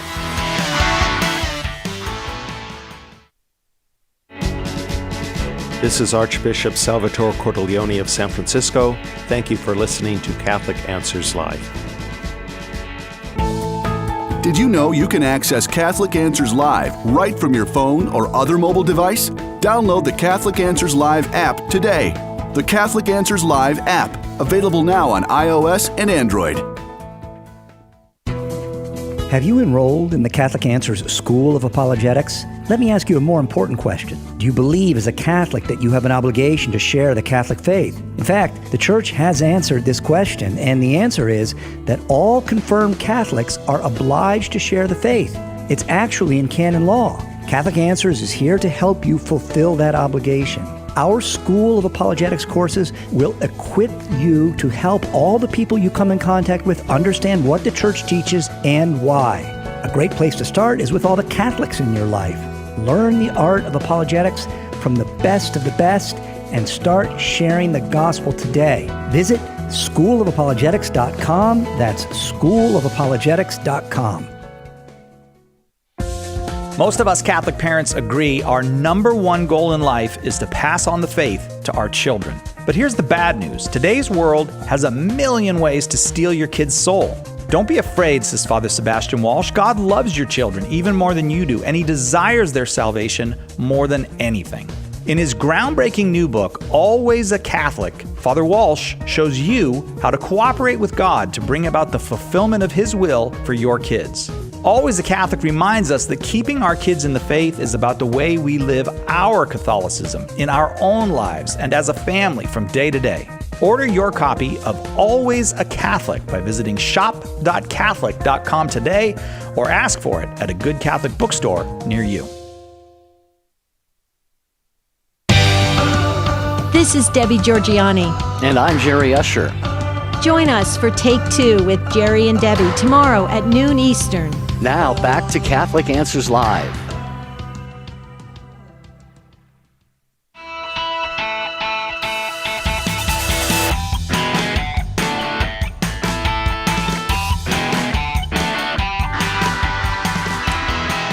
Welcome back, Catholic Answers Live.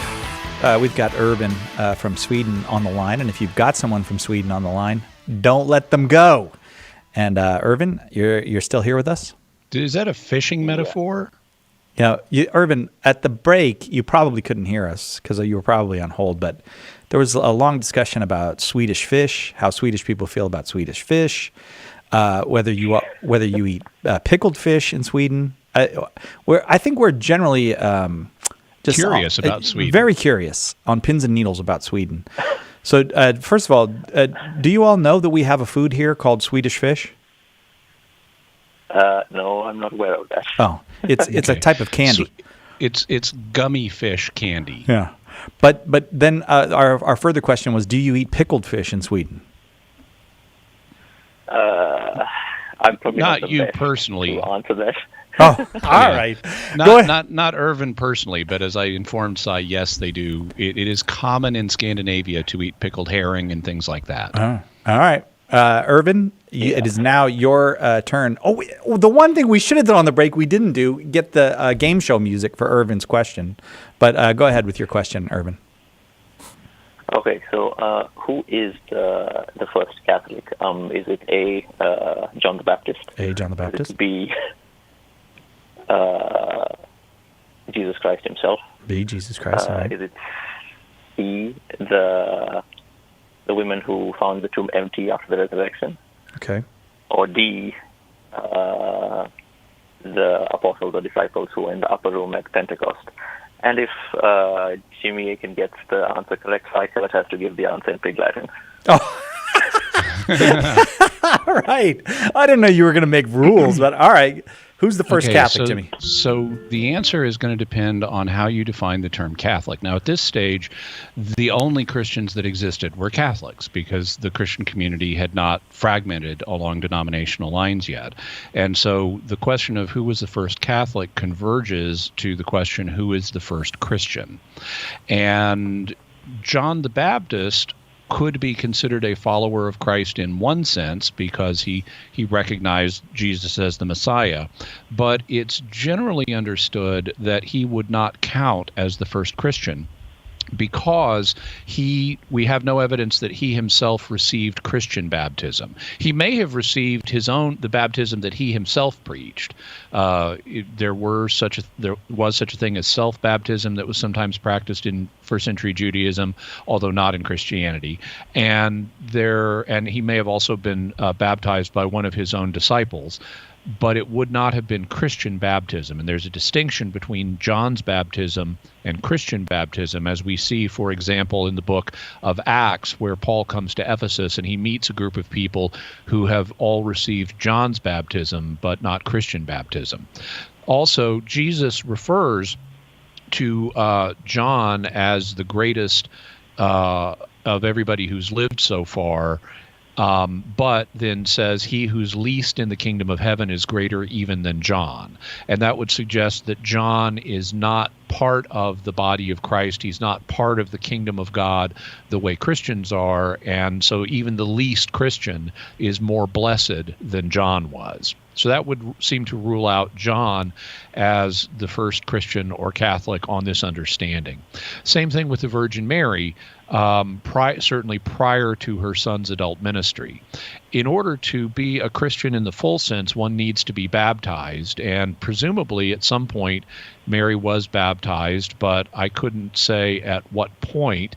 The earliest Christians, from one perspective, would be people who became affiliated with Jesus during his earthly ministry and received baptism. And by one standard, if you just say, okay, a Christian is a member of the mystical body of Christ, well, Christ himself is the head of the mystical body of Christ. And so you could classify Jesus as a Christian on that definition, but that would be a non-standard use of the term Christian, because the term Christian, based on its roots, would mean a follower of Christ, and Christ is not his own follower. He's the leader of his movement. And so presumably the first people who would be defined as baptized followers of Christ would be among his disciples in his earthly ministry, and then at the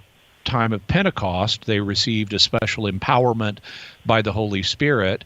That empowerment can be understood in different ways. It could be understood as providing for them the grace that's associated with baptism today, or it could be understood in other ways, because the reason Christ tells them to wait in Jerusalem until they receive the Holy Spirit is so that they'll be empowered for ministry.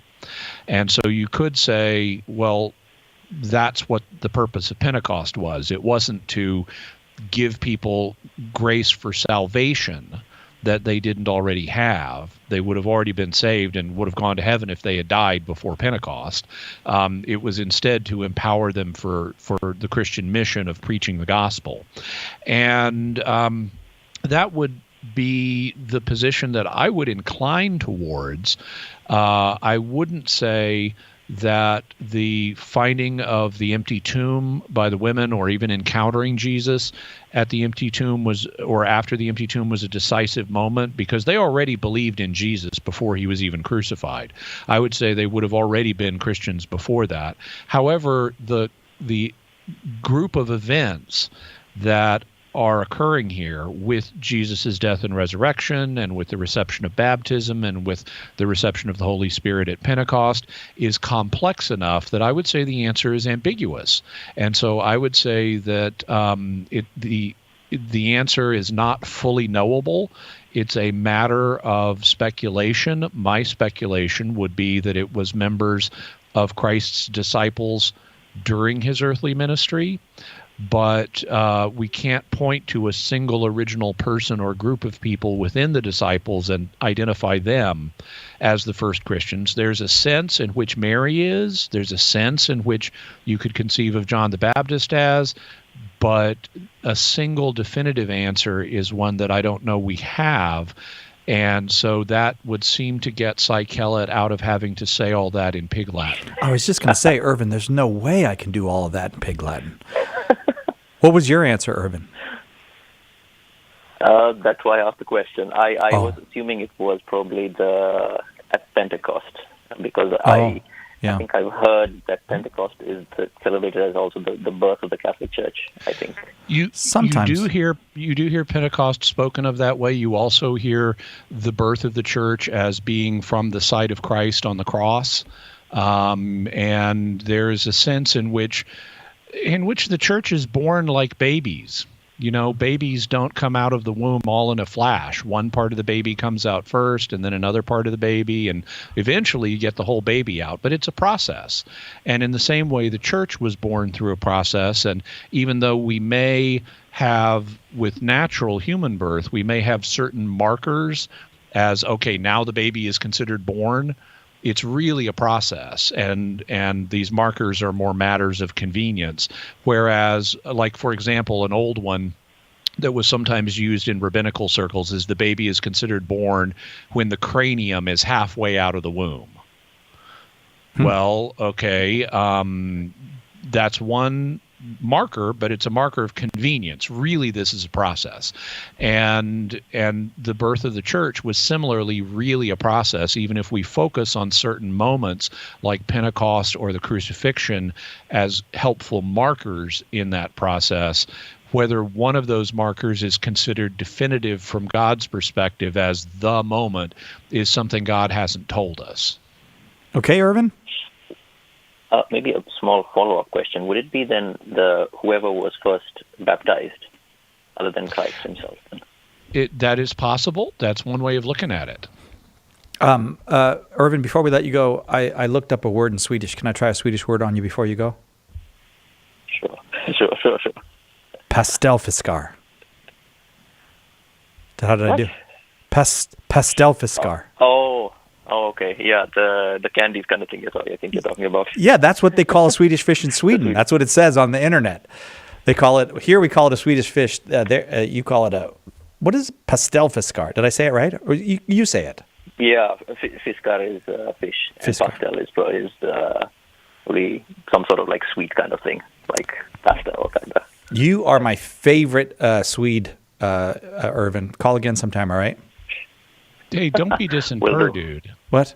No. Don't be dissing Purr. Same show, standing right there. Oh, that's right. I forgot about that. You're one of my two favorite Swedes. Also, no, three, because Victoria, Crown Princess of Sweden, is also one of my favorite Swedes. I have a lot of favorite Swedes. Oh, we have to take a break. All of the Swedes who call are favorite Swedes. Yeah, but Crown Princess Victoria never has called. All right, right back with more Open Forum with Jimmy Akin right after this. It's all about the truth. Catholic Answers Live. Underwriting for Catholic Answers Live is provided by Real Estate for Life. Real Estate for Life connects home buyers and sellers to real estate agents while supporting pro-life organizations. On the web at realestateforlife.org. The most original and exclusive Catholic content is on EWTN Radio. I don't like looking back. I prefer to look forward and keep moving forward. There's plenty to cover. I do a lot of research and try to dig out the bits and pieces of a life or of an agenda that people don't want to talk about. The World Over with Raymond Arroyo. Thursday night, 8 Eastern on EWTN Radio and Television. Do you want to end abortion, halt the attack on traditional marriage, and ensure religious freedom for ourselves and for our grandchildren? To do this, we must convert the culture.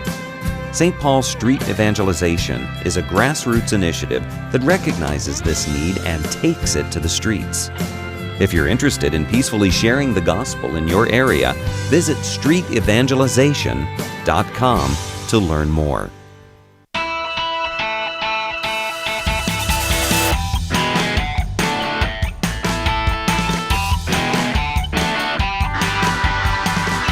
Welcome back to Catholic Answers Live. Jimmy's going to be on with us again on Friday. We're going to do weird questions with Jimmy Akin to round out the week. It's always fun when we get to do weird questions with Jimmy Akin on Friday. We get to hear that cool weird questions music. I'm really looking forward to that, Darren, the weird questions music on Friday when we do that. Of course, it's totally optional. You may not hear that. Oh, I sure hope we do. Do you think we will, Darren? All right. Maria in Omaha, Nebraska. What station is she listening on, Darren, if she's listening in Omaha, Nebraska? Spirit Catholic Radio, you're right. Maria, thanks for your call. Go ahead with your question for Jimmy. Yes, Jimmy, I was wondering if, I think it's called or pronounced gematria. Is that the same thing as numerology? And if so, either if it is or it isn't, is that allowed in our Catholic faith? Because I've come across a couple groups of Catholic women who follow people who use that as a way to get information. Okay. So the way the term gematria is normally used, it refers to a practice of taking the numerical values of letters in words or phrases and adding them up. And this is understood in that way. There's nothing incompatible with the Catholic faith. In fact, it gets used in certain languages where, especially historically, where they haven't had a separate set of numbers, so they would use the letters of the alphabet as numbers. This was the case, for example, in Hebrew. Hebrew did not have a separate set of numbers. Neither did Aramaic, neither did Greek, neither did Latin. That's why when you look at, let's say, a clock face, an old school clock face that has Latin numbers on it, it's like, oh, there's an I and an X and a V. Those are letters of the alphabet. Well, that's because Latin did not have a separate set of numbers, and so they doubled the duty of the alphabet letters, and in Latin used some of them, not all of them, but some of them, like I, V, X, L, C, V, and M to signify different numerical values.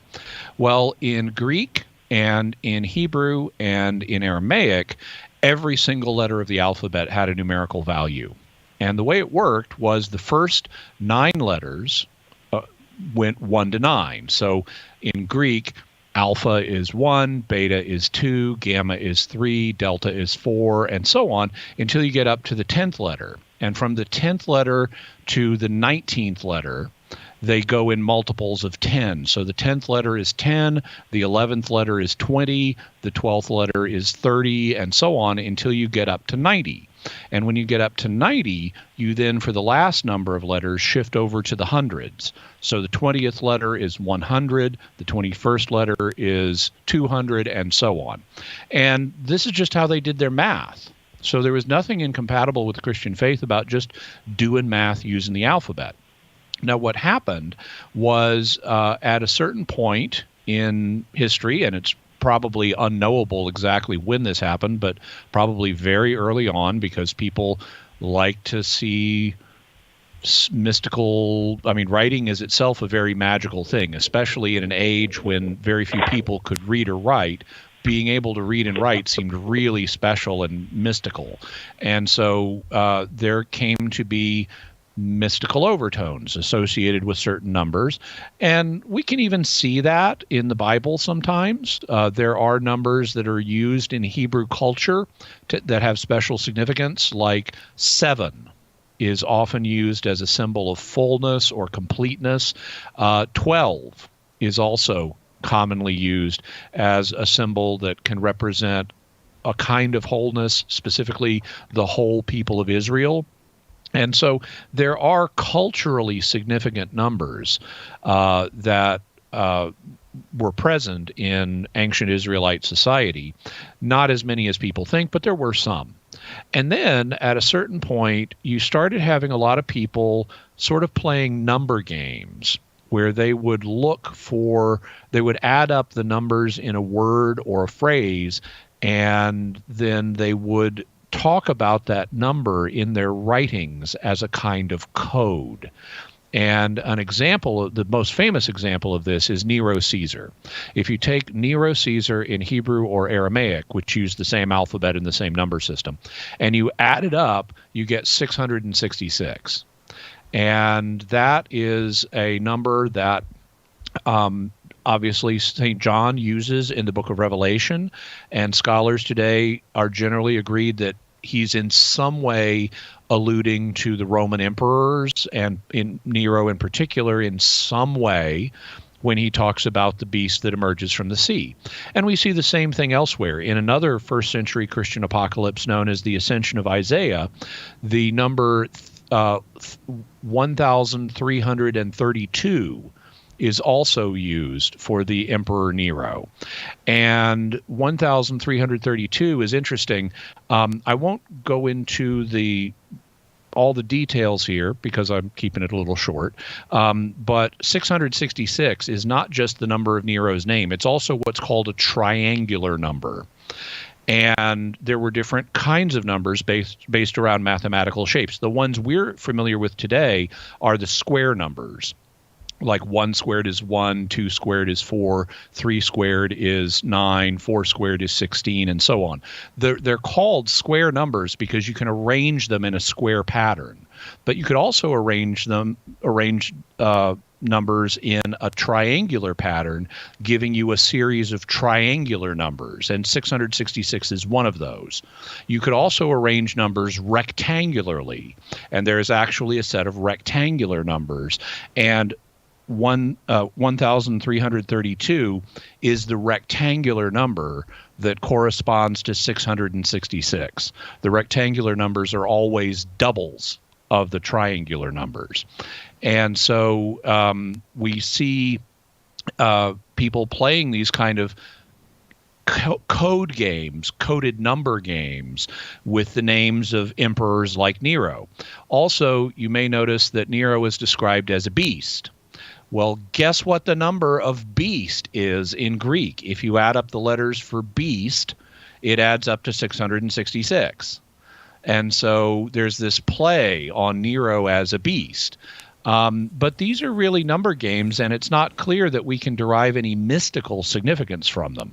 What we can do, thus, we shouldn't be superstitious and scared in our own lives every time we encounter the number 666. You know, if you go to the store to buy a cup of coffee and with tax it comes out to $6.66, it's like, oh no, you should not conclude, oh no, this is like devil coffee or something.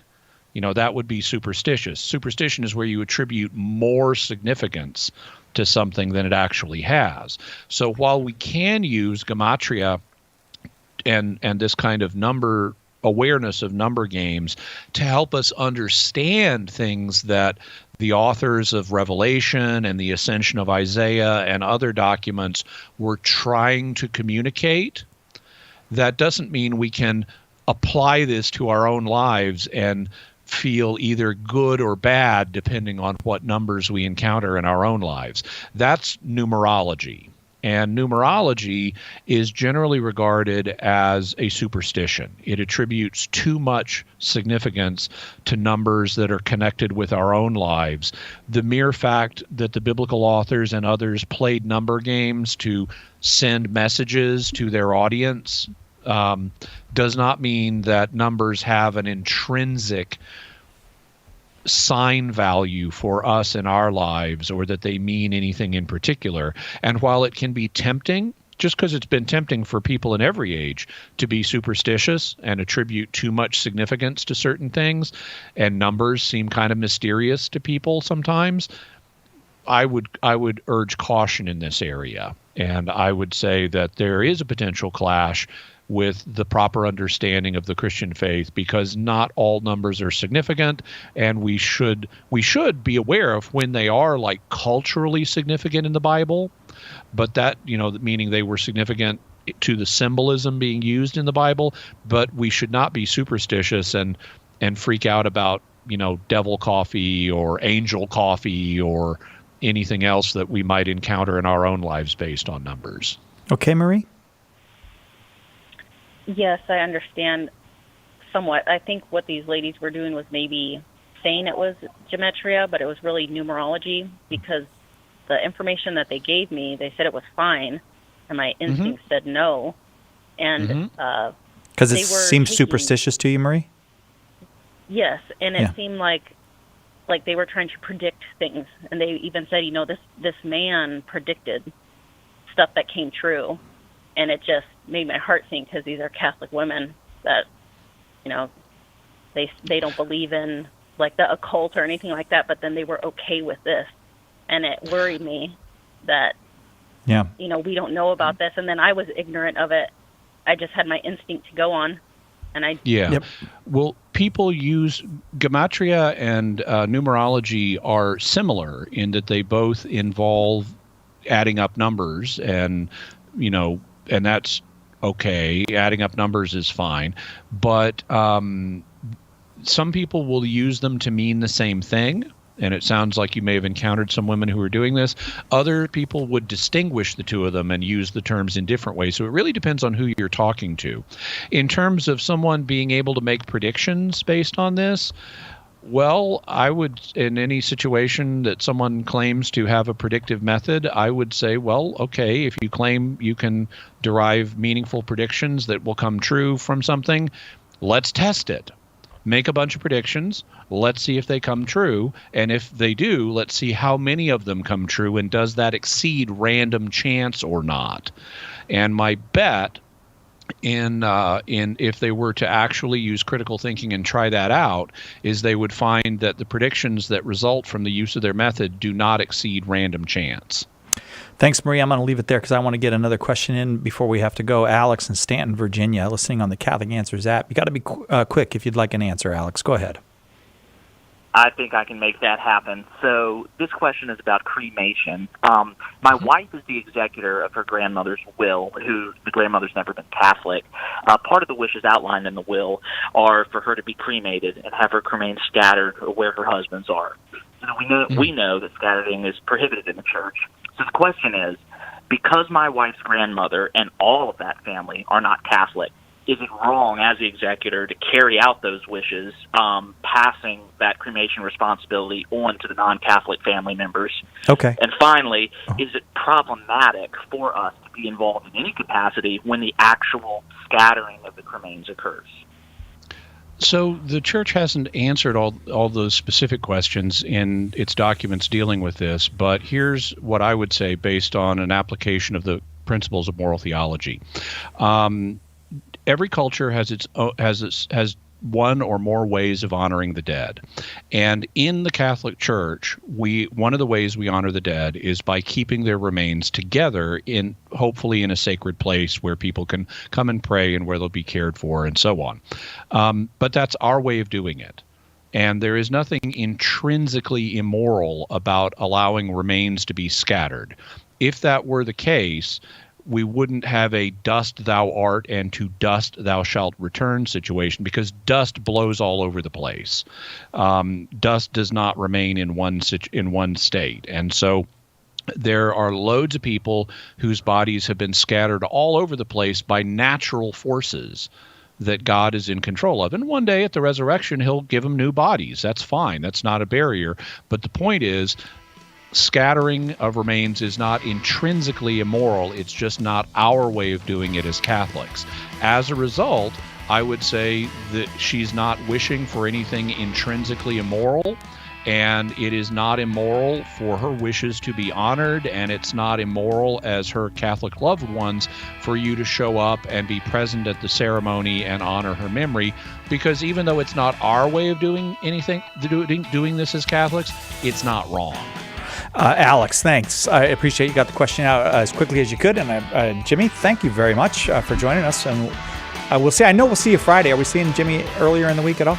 Thursday too. Yeah. Okay. All right. Good. That's good. It's always a good week when you got a lot of Jimmy Akin. Thanks, Jimmy. Thanks, Cy. We'll see you next time, right here, God willing, Catholic Answers Live.